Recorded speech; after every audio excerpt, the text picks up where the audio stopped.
Hello friends, कैसे हो आप सब। इस एक्सेल के वीडियो में आप लोगों को बताने वाला हूं कि एक्सेल के अंदर अपने जीएसटी बिल की डेटा एंट्री कैसे किया जाता है। ठीक है, जैसा कि आप लोग देख रहे होंगे ये मैंने फॉर्मेट बनाया हुआ है। इसमें अगर आप कोई भी जीएसटी की एंट्री मारते हो, जैसे कि मैंने यहाँ पे डाल दिया ESSP4, ठीक है 004, यहाँ पे डेट डाल दी मैंने 29 सितंबर, ठीक है। यहाँ पे डाल दिया मैंने डायरेक्टर, यहाँ डाल दिया नोएडा, यहाँ डाल दिया मैंने यूपी, ठीक है। यहाँ डाल दिया मैंने जीएसटी यूपी, इंट्रास्टेट डाल दिया मैंने यहाँ पर, यहाँ डाल दिया प्योन, डेट डाल दिया मैंने 1 सितंबर से लेके 15 सितंबर तक, ठीक है। सितंबर यहाँ पे डाल दिया, सितंबर महीने का बिल है, 50,000 रुपए का बिल डाल दिया, 9% जीएसटी अमाउंट डाल दिया हमने, ठीक है। यहाँ 0 कर दिया तो ऑटोमेटिक देखो यहाँ पे निकल के आ गया 95 लाख का बिल बन गया ये, ठीक है ना। 9% लिखना है यहाँ पे, ठीक है, 9% और 9%, ठीक है, 0%, ठीक है। यहाँ पे 59,000 रुपए का बिल बन गया है, उसके अगेंस्ट में ये डिटेल डालनी है आपको, पेमेंट अगर आ जाती है तो यहाँ पर, ठीक है। इस तरह का जीएसटी बिल कैसे बनाते हैं इस वीडियो के अंदर हम लोग सीखने वाले हैं, ठीक है दोस्तों।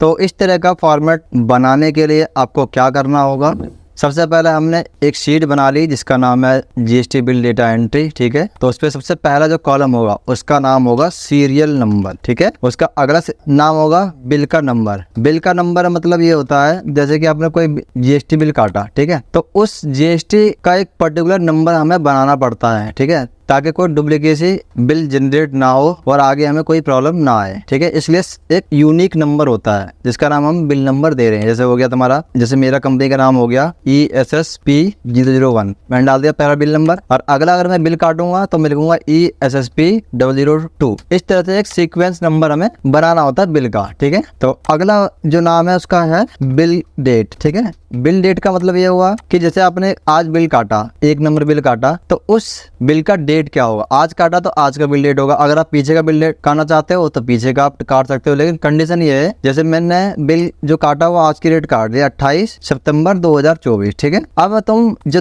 दो नंबर बिल है उसका बिल काटना चाहते हो 27 सितंबर को, तो वो आप नहीं काट सकते हो। 27 सितंबर 2024 नहीं ले सकते हो क्योंकि डेट का डिफरेंस हो गया है, ठीक है। यहाँ पे आप 28 डाल सकते हो या 28, 29, 30, 31, मतलब कि 28 के बाद ही वो डेट आप डाल सकते हो यहाँ पे, ठीक है ना, या 29 डाल सकते हो यहाँ पे, लेकिन पीछे बैक डेट नहीं डाल सकता, ठीक है। और ना ही इसका कोई यहाँ पे जैसे मान लो दोबारा से आपने ESSP001 ऐसे भी बिल नहीं काट सकते आप, ठीक है। उसके बाद 2 के बाद हमेशा 3 का ही बिल काटना है, 3 नंबर बिल, उसके बाद 4, 5, 6, इस तरह से आगे बढ़ते हुए जाना है, ठीक है। उसके बाद आता है बिल 2। बिल 2 का मतलब हुआ कि जैसे ये एक बिल नंबर है, ठीक है, 1 नंबर बिल है, ये किसके नाम पे आप बिल काट रहे हो। जैसे कि आप लोग किसी प्राइवेट कंपनी का बिल काट रहे हो तो ज्यादातर एडमिन ऑफिस के नाम बिल कटता है, तो यहाँ पे डाल दिया हमने एडमिन, ठीक है। यहाँ पे लिख दिया हमने या तो डायरेक्टर का नाम बिल कट गया, ठीक है, या यहाँ पे लिख दिया आपने हेड ऑफिस, नहीं इंचार्ज, मतलब कि इस तरह का एक जिसके नाम बिल कटता है उसका नाम यहाँ पे आएगा, ठीक है। बिल 2 किसके नाम पे बिल कटा, ठीक है। उसके बाद यहाँ पे आता है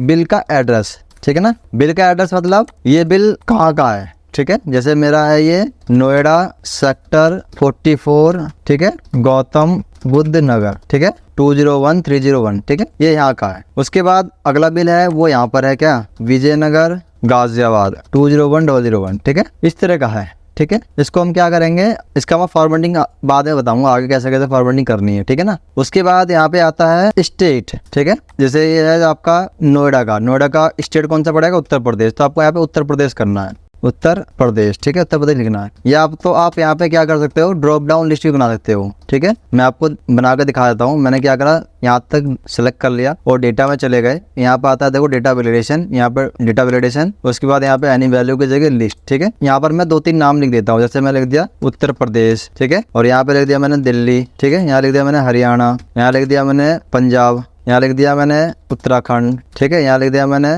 मध्य प्रदेश, ठीक है, और मैंने ओके कर दिया। अब आपको यहाँ पे क्या करना, चूज करना है दिल्ली, उत्तर प्रदेश, ठीक है, यहाँ पे उत्तर प्रदेश है। उसके बाद विजयनगर, ये भी उत्तर प्रदेश में आता है। यहाँ लिख दिया मैंने चांदनी चौक दिल्ली, ठीक है, ये मेरा चांदनी चौक दिल्ली का है, ठीक है ना। और तो स्टेट क्या हुआ यहाँ पे, दिल्ली, तो मैंने यहाँ दिल्ली लिख दिया, ठीक है ना। उसको बड़ा कर दिया थोड़ा सा मैंने, तो जिस जगह का आपका बिल है उसका मैंने यहाँ पे स्टेट लिख दिया, ठीक है ना। अगली जो लाइन बनेगी यहाँ पे जीएसटी नंबर की बनेगी, GSTIN नंबर, ठीक है, मतलब की ये जो हमारा क्लाइंट है, इस क्लाइंट का हमारा जीएसटी नंबर क्या है, तो वो यहाँ पे आपको डालना है। जैसे कि अगर यूपी का है तो कुछ भी डाल दो यहाँ पे GST यूपी, ठीक है। अभी मेरे पास यूपी इसका GST नंबर नहीं है इसलिए मैं GST यूपी लिख दे रहा हूँ। ये भी GST यूपी हो गया, ये हो गया GST दिल्ली, ठीक है। तो ये मेरा GST नंबर हो गया, ठीक है। जो इसका एक्चुअल होगा वो आप यहाँ पे लिख दोगे, कोई दिक्कत नहीं है, ठीक है। उसके बाद यहाँ पे आता है टाइप ऑफ GST, यहाँ पे वो लिखना है हमें जैसे मेरी कंपनी जो उत्तर प्रदेश में रजिस्टर है, ठीक है, अगर मेरी जो कंपनी है वो यूपी की है और जिसको हम बिल काट रहे हैं वो भी अगर यूपी की कंपनी है, तो यहाँ पे लिखा आना चाहिए इंट्रा स्टेट, ठीक है,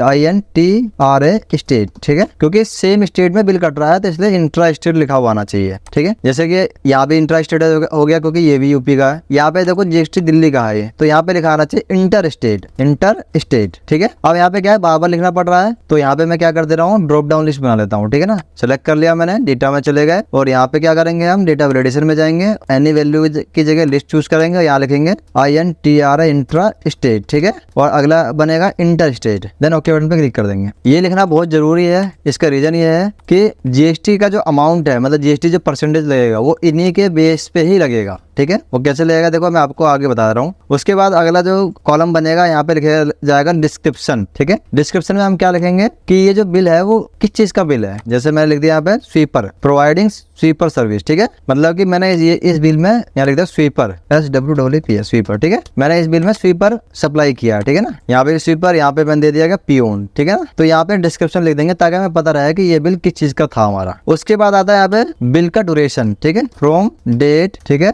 और टू डेट, मतलब ये जो बिल है वो कब से कब तक का बिल है मेरा। तो मेरा ये बिल हो गया 1 अगस्त 2024 से लेके 31 अगस्त 2024 तक के लिए है, ठीक है। ये वाला बिल सेम है लेकिन ये वाला 1 जुलाई का है हमारा और ये हमारा 31 जुलाई तक का है, ठीक है। इस तरह से आप लिख देंगे ताकि हमें ये भी पता चले कि किसका ड्यूरेशन क्या है बिल का। उसके बाद यहाँ पे मंथ लिखेंगे, कौन से महीने का बिल है। जैसे ये है अगस्त का, अगस्त 2024 का है, ठीक है, ये भी अगस्त 2024 का, यह हो गया हमारा जुलाई 2024 का, ठीक है। तो यहाँ पे मंथ से भी क्लियर हो जाएगा। अगर आपको फिल्टर लगाना हो तो बड़े आराम से फिल्टर लगा लोगे कि किस किस महीने का बिल यहाँ पे कटा है, ठीक है। उसके बाद यहाँ पे आता है बेसिक अमाउंट। अब बेसिक अमाउंट कहते हैं किसे, GST से पहले, मतलब GST जो अमाउंट होता है उससे पहले जो अमाउंट होता है उसको हमेशा बेसिक अमाउंट बोला जाता है। जैसे इसका बेसिक अमाउंट हो गया क्या 10,000 रुपए, इसका 15,000 रुपए, इसका 20,000, मतलब कि ये जो बिल कटा है उसका बेसिक अमाउंट 20,000 है, इसका 15,000, इसका 10,000 है, ठीक है। अब आता है यहाँ पे क्या हमारा परसेंटेज GST, क्योंकि ये तो हमारा बेसिक अमाउंट हो गया। अब इसमें GST भी तो लगेगा जो हमें गवर्नमेंट को देना है, ठीक है। तो यहाँ पे लिखेंगे 3 कॉलम होती है, देखो CGST बताता हूँ कैसे। CGST होता है GST परसेंटेज, CGST अमाउंट इसका हो जाएगा, ठीक है, ओके। इसके बाद यहाँ पे आता है SGST परसेंटेज और यहाँ पे SGST अमाउंट, ठीक है।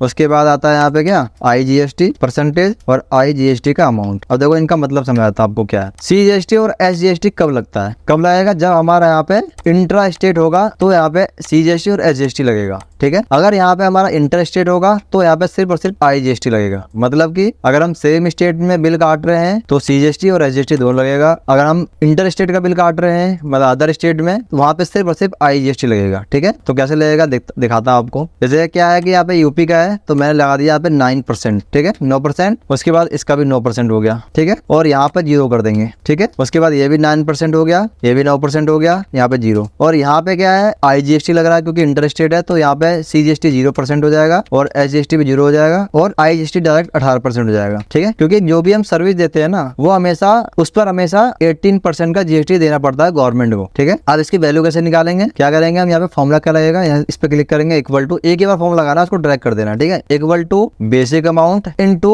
इस परसेंटेज पे क्लिक कर देना है, देन एंटर मार देना है, ठीक है। इसको ड्रैग करोगे तो ऑटोमेटिक सब निकल के आ जाएगा। इसी तरह से equal to basic amount into ये परसेंटेज अमाउंट, इस पे क्लिक कर देंगे तो ऑटोमेटिक निकल के आ जाएगा। इसको ड्रैग करो पूरा निकल के आ जाएगा। इसी तरह से IGST equal to basic amount into percentage, इस पे क्लिक कर दोगे आ जाएगा निकल के, इसको ड्रैग कर दो तुरंत निकल के आ जाएगा, ठीक है। तो इस तरह से आपका क्या निकल के आ जाएगा, GST का अमाउंट निकल के आ जाएगा। इसको क्या करेंगे हम, एक फॉर्मूला और इसमें लगाना है राउंड का, क्योंकि अगर मान लो यहाँ पे पॉइंट के बाद 3 वैल्यू आ गए, 4 वैल्यू आ गए, तो वो पॉइंट के बाद हमेशा 2 ही वैल्यू आनी चाहिए। तो क्या करेंगे, फॉर्मूला को रीनेम करेंगे और यहाँ पे लिखेंगे राउंड, ठीक है, और आखिर में (2), ठीक है। इसका मतलब यह होगा कि राउंड में सिर्फ 2 ही वैल्यू ले गए। उसके बाद इसका ब्रैकेट क्लोज करा, देन एंटर मारा और इसको ड्रैग कर दिया तो ये पूरा राउंड में हो जाएगा 2 डिजिट तक, ठीक है। सेम फॉर्मूला यहाँ पे भी लगाएंगे हम लोग, राउंड और आखिर में (2), इसका ब्रैकेट क्लोज करेंगे, देन एंटर मारेंगे और इसको ड्रैग कर देंगे तो निकल के आ जाएगा। सेम प्रोसेस इसमें भी करेंगे हम, राउंड (2), इसके बाद इसका ब्रैकेट क्लोज, देन एंटर मारेंगे और इसके बाद इसको ड्रैग करेंगे, निकल के आ जाएगा, ठीक है। अब आता है यहाँ पे क्या, amount, total amount, total bill amount, ठीक है। तो बिल अमाउंट कैसे निकलेगा, इक्वल टू सम, ठीक है, basic amount (GST amount, SGST amount) के साथ दबाते चले जाएंगे और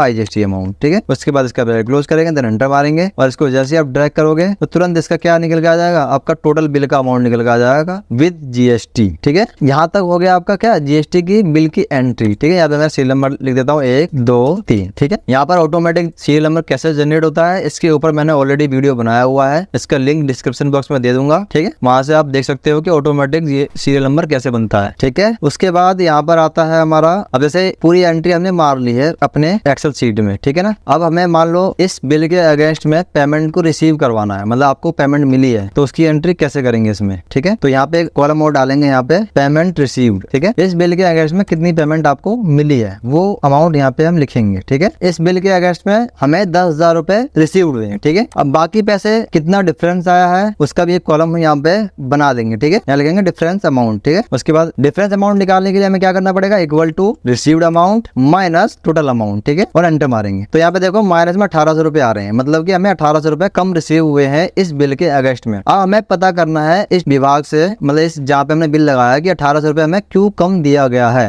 ठीक है। ठीक है दोस्तों, यहाँ पे एक कंडीशन और लिख सकते हैं यहाँ पे हम, ठीक है। कैसे लिखेंगे देखो बताता हूँ आपको मैं, ठीक है। यहाँ पे जैसे जहाँ पर पेमेंट रिसीव नहीं होती है ना, यहाँ पे लिख दो पेंडिंग, इससे पता चलेगा कि यहाँ पे हमारा पेंडिंग है अभी, ठीक है ना, ये बिल अमाउंट पेंडिंग है, ठीक है। अब यहाँ पे देखो वैल्यू एरर आ गया, यहाँ पे फॉर्मूला लगा देंगे, फॉर्मूला को रीनेम करो F2 से और यहाँ पे लिखेंगे इफ, ठीक है। यदि यहाँ पर इक्वल टू इन्वर्टेड कोमा के अंदर पेंडिंग लिखेंगे, ठीक है। मतलब कि यहाँ पर अगर पेंडिंग लिखा हुआ है, ठीक है, तो क्या आना चाहिए, कोमा में 0 आना चाहिए। अदरवाइज जो हमने फॉर्मूला लगा रखा था वो वैसे का वैसे रहने देना है और इसका एंड में ब्रैकेट क्लोज करके देन एंटर मार देना है, ठीक है। और इसको फॉर्मूले को ड्रैग कर देना है, तो देखो यहाँ पे आप 0 लिखा हुआ आ जाएगा। मतलब कि ये हुआ कि जब भी आप पेंडिंग लिखा हुआ आएगा तो यहाँ पे 0 लिखा हुआ आएगा। जैसे ही हम यहाँ पे कोई अमाउंट लिखेंगे तो उसका कैलकुलेशन डिफरेंस यहाँ पे निकल के आ जाएगा, जिससे हमें पता चलेगा कि कितना बिल का डिफरेंस आया है, ठीक है। और अगर हम फिल्टर लगाएंगे कि कितने बिल हमारे पेंडिंग है तो वो भी बड़े आराम से निकल के आ जाएगा यहाँ पर, ठीक है ना। उसके बाद यहाँ पे आता है रेफरेंस नंबर, यहाँ लिखेंगे पेमेंट रेफरेंस नंबर। इसमें हम क्या एंट्री करेंगे, जैसे मान लो ये हमें 10,000 रुपये मिले हैं, कैसे मिले हैं,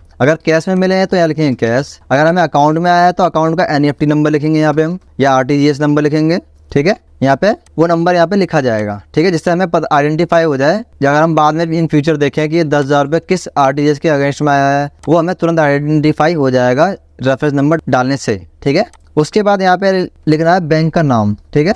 मतलब कि ये वाला अमाउंट जो है, मान लो आपके पास 2 बैंक है या 3 बैंक है, ठीक है, कंपनी के 3-4 बैंक है, तो उस 3-4 बैंकों में से कौन से बैंक में आपका ये पैसा आया है। जैसे मेरे मान लो HDFC वाले में आया है पैसा, तो देखेंगे HDFC बैंक, ये भी आइडेंटिफाई हो जाएगा कि किस बैंक में हमारा ये अमाउंट रिसीव हुआ है, ठीक है। उसके बाद यहाँ पे आता है डेट, यहाँ पे डेट भी लिख देंगे कि किस डेट में रिसीव हुआ है। मान लो 28 तारीख में रिसीव हो गया है, ठीक है ना, तो यहाँ पे डेट लिख देंगे हम कि हमें ये अमाउंट 28 तारीख को हमने बिल लगाया और 28 तारीख को हमें ये पैसा मिल गया है, ठीक है। ये चीज़ इसलिए बता रहा हूँ ताकि आगे तक आपको कभी दिक्कत नहीं आएगी कि हमें ये पैसा मैच करने में, कभी भी तो कोई दिक्कत नहीं आएगी तुम्हें, ठीक है ना। उसके बाद यहाँ पे आता है एक TDS अमाउंट, ठीक है ना, और यहाँ पे एक और आता है GST TDS, ठीक है। जो ये पैसा डिफरेंस आया ना, आपने पता करा कि भाई किस लिए डिफरेंस आया है, तो उसने बोला हमें कि भाई हमने 2% TDS काटा है और 2% GST TDS काटा है, मतलब टोटल हमने बिल में से 4% TDS काट लिया है, ठीक है। तो वो अमाउंट आपको यहाँ पे लिखना है। मान लो आपने 2% काटा तो 900 रुपये यहाँ पे लिख दिया, 900 रुपये यहाँ लिख दिया। ये मैं बताता हूँ देखो क्या डिफरेंस आ रहा है, ठीक है।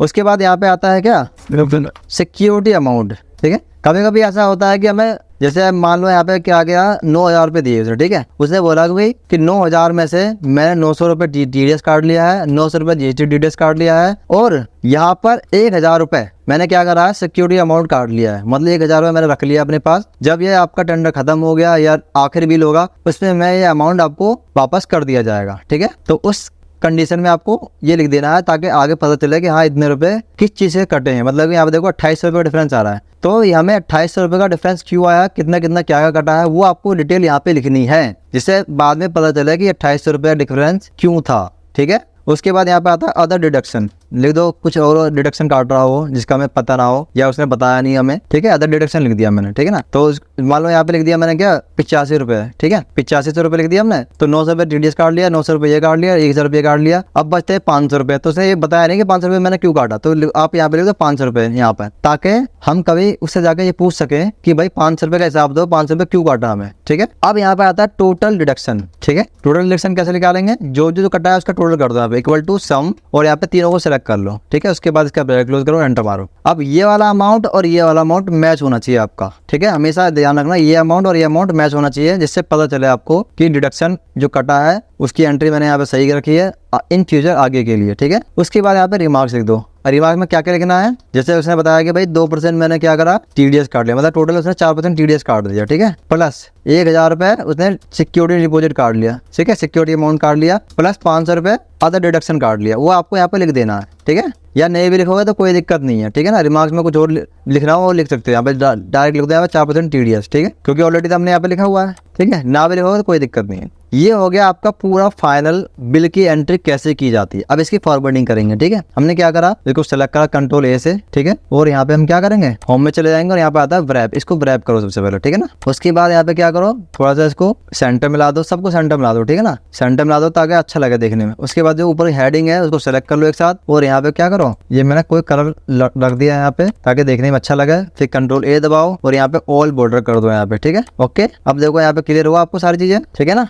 तो इस तरह से मैंने आपको बता दिया है कि कैसे GST जो बिल आप काट रहे हो अपनी कंपनी के अगेंस्ट में, ठीक है, मतलब अपनी कंपनी के बिहाफ पे, तो उसकी डेटा एंट्री किस तरह से हम करें, ठीक है, वो चीज आप इस एक्सेल के फॉर्मेट में मेंटेन कर सकते हो, ठीक है। और ये आगे तक के लिए आपको कोई दिक्कत नहीं आएगी, क्योंकि इसमें मैंने जहां तक है कि हर एक चीज मैंने इसमें एंट्री कर दी है, जिससे कि कंपनी का जो बिल अमाउंट है उसका एक एक रिकॉर्ड इसमें सही तरीके से एंट्री हो सके, ठीक है ना। ये वाला एक्सेल सीट मैं डिस्क्रिप्शन बॉक्स में डाल दूंगा, आप वहां से डायरेक्ट डाउनलोड भी कर सकते हो इस चीज को, ठीक है ना। मिलते हैं नेक्स्ट वीडियो में, तब तक के लिए बाय।